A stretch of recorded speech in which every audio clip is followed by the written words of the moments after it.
Stan the Man has one of the best backhands in the business. And the reason I think it's one of the best is if I had to pick one backhand to copy or mimic or learn from, it would be his. Because he's one of the only players that, at least I think, when Nadal's on the other side hitting his heavy forehand, Stan's like, that's just not a big deal for me. Where you see other players like Federer having trouble with it, Stan steps up and takes a whack at the ball. So I decided to take a lesson from Stan, knock on his door and say, hey Stan, hey, teach me the secrets. Well, obviously I can't do that, but I can do that by using comparison. And I'm gonna show you what I learned when I watched Stan's backhand and what you can learn and the takeaways we can start doing, the drills we can start doing to start having a better backhand. So let's get started. It really comes down to Stan, I think, uses his body better than any other player on the court.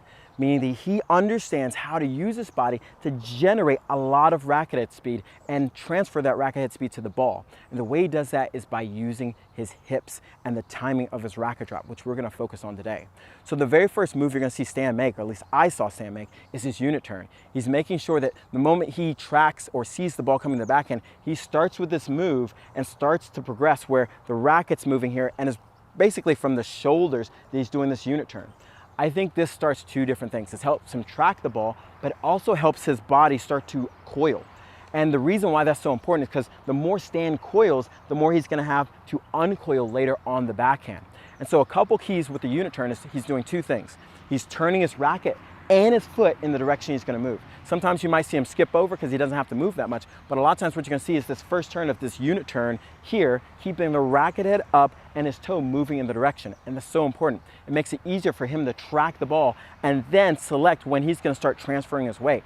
Now there's a bunch of different stances for the one-handed backhand. You can open, close, neutral, but what you're gonna see is this outside leg always coming out, trying to find the ball or running to the ball, and then this idea of putting your weight on your back leg and then transferring that weight through the ball. When we start thinking about the swing, the very first thing we wanna think about is the slot position. So I'm gonna break it up in stages, but we gotta glue it back together. So what I mean by that is that Stan gets his racket all the way back, he's looking over his shoulders, this creates tension and separation between his shoulders looking this way and his hips looking this way, and then he drops the racket down and uses his hips to propel the racket even faster through the contact point and then around. Now let's break this down.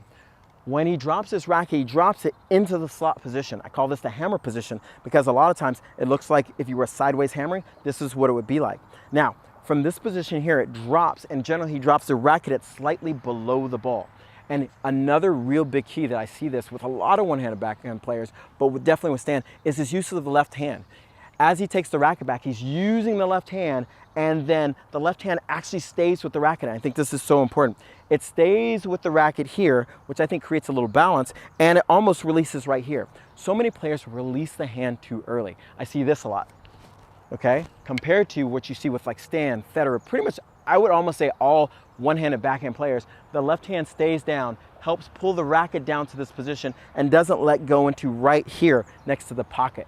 Okay, so getting used to this pocket position, back, down to the pocket. Now, this is probably one of the most important areas of Stan's backhand, which is how he aligns the timing of dropping the racket and using his hips.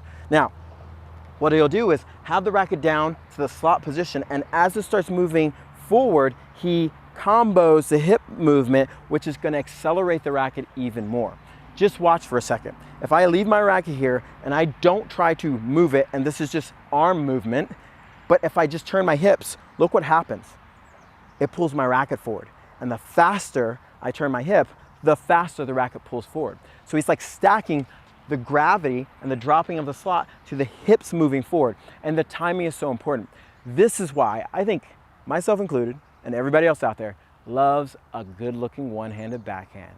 It's because the timing, it looks so fluid and effortless to have the racket drop and then boom, you just unload using your hips. So let's go into how we unload using our hips. So it's really important how you set your feet up. You're gonna see that when Stan moves to the ball, he doesn't set his toe up in a position that's parallel with the baseline. You see, he's really trying to work to get this toe to stretch in. Now, if you're sitting at home or wherever you are, just have your feet parallel just like this, and I want you to try to twist. It's very restricting. Even if I pick this toe up, you feel how tight this is. Now, if I open it up a little bit, now it's a lot more fluid. It's allowed to rotate more. And this is a key piece to the footwork for the one-handed backhand, that as you're stepping forward, that you have your angle, your foot or your toe at an angle, which now clears and allows your hip to move. Now, the mechanics of hip moving really come down to, I think, two things. One is this: after the racket drops, you're gonna see Stan's hip move, and a lot of times a great way of thinking about how to move your hips is just taking the knee, I'll have my kneecap facing this way, and turning it forward. Just by turning my knee forward, it's gonna turn my hip and have this come forward. This is so important because I see so many players out there working on their one-handed backhand, and what do? You see this action. It's just all upper body. When you see Stan having the racket drop, and then he turns the knee. Now, sometimes, based on the type of ball, the difficulty, what you won't see is a full knee turn, but you'll see a knee or toe release. And what I mean by that is, as he's hitting, he'll pick the foot off the ground, and sometimes he'll even go this way, because by picking the foot off the ground, it'll still allow that hip to rotate. But when you see Stan at maximum stand, you see that sucker turn, which then sends the racket through the ball. Now, as the racket's coming up through the ball, you're seeing him make full extension, and you see this kind of like what I call L shape. He's pulling the butt of the racket to the ball and then through and around. Now, as the butt of the racket's coming forward, and I mean this butt of the racket, if you pull it this way, the racket's coming up. And I think of the racket coming up in a non-super active position, unless he's trying to hit a heavy topspin ball. Just by lifting the racket up, you're gonna get spin, okay? But in the sense of what I call non-active is if you relax, and I think of the way of thinking of this is if you turn a doorknob, you're not going to a doorknob and like breaking it off. And I think a lot of players are thinking that when they're trying to hit a lot of one-handed backhands. They're going here and going, trying this action. That puts a lot of stress on the forearm and shoulder. What I'm thinking of is just a very light control of it, like if you were jiggling a doorknob handle. And so as I pull the racket up, if I do that action, you get this nice fluid low to high action. Okay, brushing the ball. Yes, you could be a little bit more aggressive and create a little bit more spin as you come up, but for the most part, just by pulling the racket up and rotating it, you're gonna get enough spin. Now, this is just one type of backhand. I would say like a rally style backhand.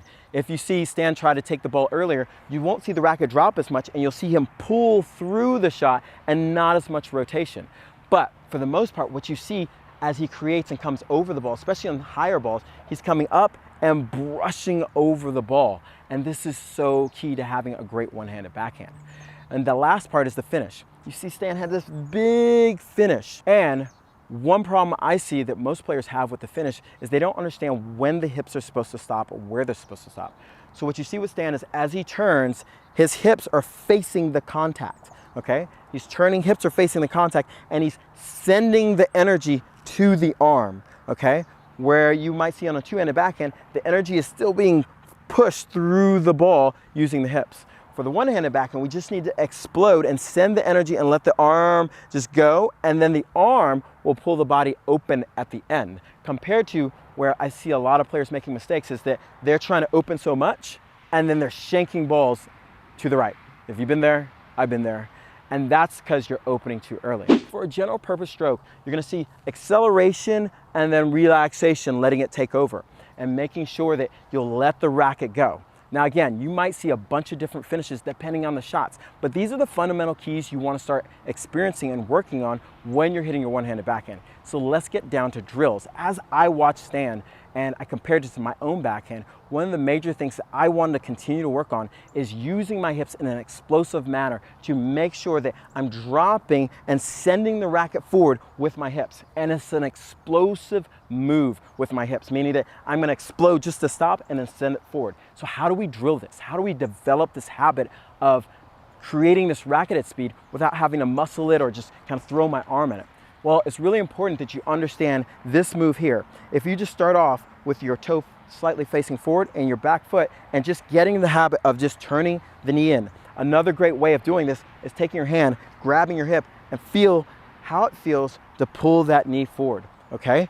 And you feel kind of like this explosive move. That's totally fine. And the more explosive you can make this happen, the more we're gonna be able to add acceleration to your backhand.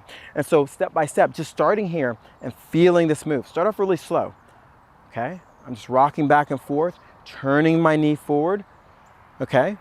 From here, what I wanna do is start with the racket. And we're not going to use the momentum of the racket first. All I want you to do is almost sit the racket on the back of my calf right here, where the butt of the racket is facing away. And all we're going to do, a lot of times I like putting my hip here, or my hand here, and pull it forward.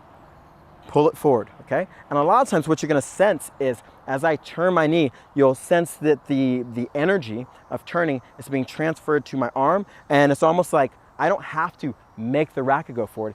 It's going to happen on its own. And so I want you to relax and let that happen. So I'm not swinging. I'm not putting any energy into the swing. The energy is coming from my hips. So watch this, okay? You can see how I'm letting it go, letting it go, letting it go. And this is the progression we want to start to do to develop this explosiveness. Finally, the third progression is having your racket up, and now we have to work on the timing.